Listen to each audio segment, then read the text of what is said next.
అన్న రమణ మహర్షి నేను ఎవరు తెలుసుకో, నువ్వెవరు, హ్మ్. నీలో ఉన్నది ఎవరు తెలుసుకో అంటున్నా. అది అంత సాధారణమైన విషయం కాదు కదా.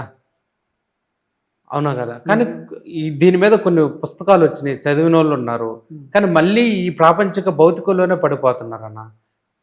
పడిపోతారు. అది కదా ప్రశ్న పుట్టాలి కదా! అంత ఈజీగా ఏం పుట్టదు. అంటే మనకి ఒకటి త్వరగా ఇంతకుముందుకు అదే చెప్పినాం కదా! నేను అనేదానికి అస్తిత్వం లేదని. ఓకే. సో, నేను అని 24 గంటలు నేనెక్కడున్నా, ఏంటిది అని తెలుసుకున్నప్పుడు అది జరుగుతది. అంత ఈజీ కాదది.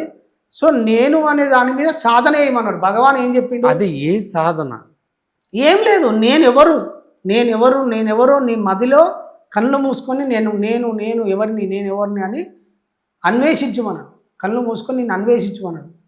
సో, రకరకాల గురువులు ఒక్కొక్క పద్ధతి చెప్పిర్రు. కళ్ళు మూసుకొని నేనెవరిని ప్రశ్నించినప్పుడు నీ దృష్టి భౌతిక ప్రపంచం మీద ఉన్న దృష్టి నీ అంతర్ముఖమవుతుంది. నేనెవరు అంతేగా, నేనెవరు అన్నప్పుడు భౌతిక ప్రపంచంలో నీకు అస్తిత్వం ఉండదు కదా. సో నీ దృష్టి అంతర్ముఖమైనప్పుడు నీకు లోపల జరిగే స్వ అనుభవమే నీకు సత్యం అందించబడుతుంది. సో అది చాలా సాధనతో కూడుకున్న పని అన్న. ఈ పూజలు క్రతువుల ద్వారా నేనెవరో తెలుసుకోవటం అనేది అంత ఈజీ కాదు. ఓకే. నేనెవరో తెలుసుకోవడానికి విగ్రహారాధన దోహదపడుతుంది అంటారా? పడుతుంది. వ్యక్తి ప్రాథమిక దశలో ఇప్పుడు ఒక విద్యార్థి ఉన్నాడు, పై స్థాయికి ఎదలాగా అంటే ఒక పీజీ అంటే విద్యార్థి ఉద్యోగం సాధించే క్రమంలో అన్ని విద్యలు ప్రాథమిక విద్య లేకుండా ఉన్నత విద్య దొరకదు కదా. సో భక్తి మార్గము అవసరమే, విగ్రహారాధన అవసరమే, ప్రతిదీ అవసరమే మనిషికి. అది దాటకుండా నెక్స్ట్ స్థితిని చేరుకోలేడు. డైరెక్ట్ నువ్వు ధ్యానం స్థితికి రావాలంటే మనిషి రాలేడు, రానియ్యేది కూడా. కర్మ అడ్డుకుంటుంది. అందుకనే సామాన్య మానవులకు భక్తి మార్గమే శ్రేయస్సు. ఓకే. అనే శ్వాస మీద ధ్యాస పెట్టడం ద్వారా కూడా ఎన్లైట్మెంట్ అంటే ఆత్మజ్ఞానం పొందొచ్చు అని ఒక ప్రచారం ఉంది. నిజమే. అది కూడా నేనెవరు అనే దాన్ని అర్థం అన్ని ఇంటర్లింక్ అవుతాయి. సాధనల యొక్క అన్ని పద్ధతులు ఇంటర్లింకే. మూలము ఆ స్థితిని చేరుకోవడానికి, నేను ఆత్మస్థితిని చేరుకోవడానికి, అంటే ఆ నిరాకారమైన ఆ స్థితిని పొందడానికి శ్వాస మీద ధ్యాస అంటే ఇది దీన్ని అర్థం చేసుకోవాలి. శ్వాస మీద పట్టుకునేది, శ్వాస మీద. అర్థమైందా? మీద అంటే ఏంది? శ్వాస పైన అంటే దాన్ని విడుబడి చూడమని దాని అర్థం.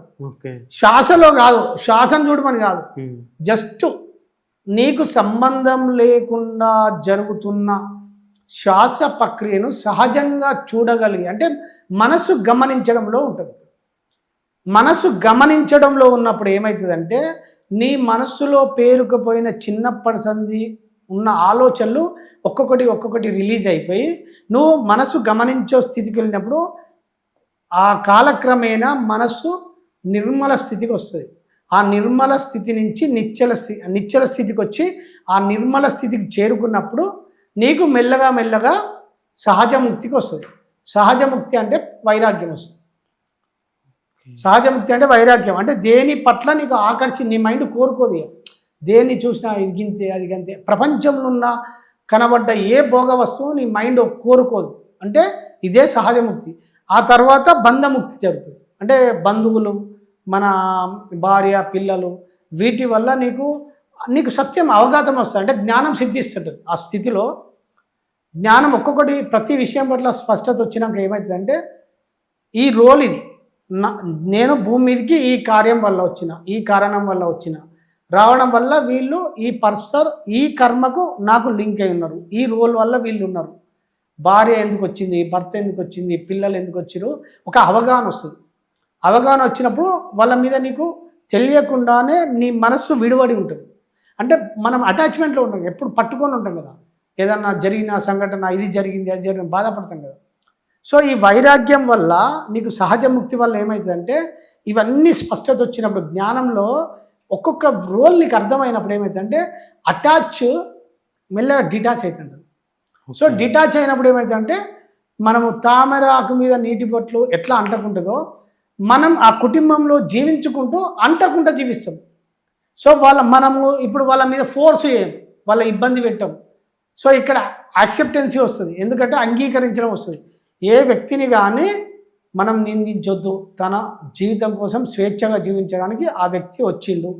సో ఆ వ్యక్తిని పూర్తిగా అంగీకరించి తన జీవితానికి స్వేచ్ఛను సపోర్ట్ చేస్తాడు. ఆ స్వేచ్ఛను మనిషి అందించగలుగుతాడు. ఓకే. తను స్వేచ్ఛను కోరుకుంటూ ఇంకో వ్యక్తికి అందించినప్పుడు నీకు పరిస్థితులు అన్నీ సమకూర్చబడతాయి. అన్న నేను అని తెలుసుకునే ఈ క్రమంలో చాలా మంది తీసుకునే ఆహారంపై కూడా నియంత్రణ ఉండాలి అంటున్నారు. ఇది నిజమేనా? 100%. ఎందుకంటే ఆహారమే నీ మనసుగా మారుతుంది కనుక. ఇప్పుడు నువ్వు క్రూరమైన జంతువులు మాంసాహారం భుక్షించినప్పుడు అసలు నీకు ఆధ్యాత్మికతనే నీ దరికి రాదు. ఓకే. సో ఆధ్యాత్మికత నీ దరికి రానప్పుడు నువ్వు భౌతిక భోగంలో అదే కర్మచక్రంలో చిక్కుకుపోతూ ఉంటాడు మనిషి. ఓకే. సో ఇట్లనే ఆ చక్రంలో చిక్కుకుపోయినప్పుడు ఎప్పుడు బాధలు ఉంటాయి, దుఃఖం ఉంటుంది, కష్టాలు ఉంటాయి. ఓకే. అంతే. మనసే అన్నింటికి కాలం కదా. మనసే కదా ఇప్పుడు బంధం. ఇప్పుడు మనిషిని మోసేది అన్ని దేని మోసేది ఎవరు? మనసే కదా. సో మనసును దాటాలంటే మనసు ఎట్లా సృష్టించబడుతుంది అంటే ఆహారం వల్లనే సృష్టించబడుతుంది.